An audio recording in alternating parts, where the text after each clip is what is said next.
Okay, a bit closer than we might have thought, Andrew, at the start of the campaign. Well, I don't know what to think, Kieran, because I had an LNP source say to me majority of 3 to 5 this morning, but the last half hour, Labor sources suggested to me that once the pre-polls and everything comes in, Crisafulli will do it comfortably, 58 seats.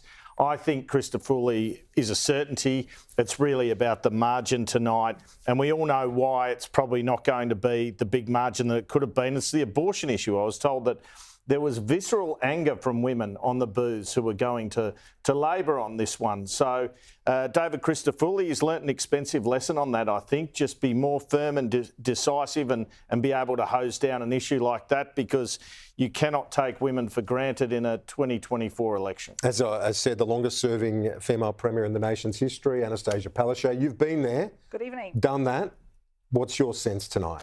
I think it's going to be tough for Labor, but I want to see what's happening in the regions. I think Labor will hold the Brisbane seats. I think they've done very well.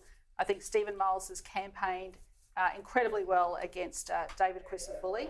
But I think, they're up against the time for a change. But I really want to see those regional seats and what's happening from Cairns all the way down to Coolangatta.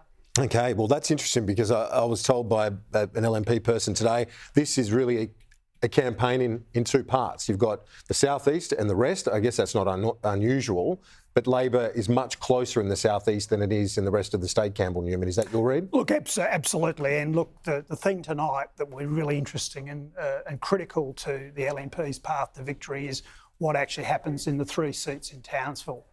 And that could be really quite uncertain if there's a high KAP vote there, because then there's the issue about whether the Electoral Commission are able to sort of get the two-party preferred sort of preference things worked out tonight.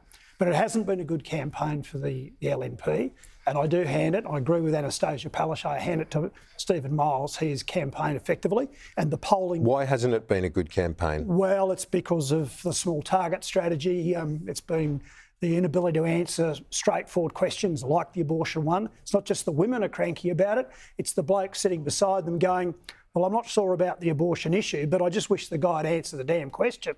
And that hurts you. That hurts you in a very bad way in Queensland.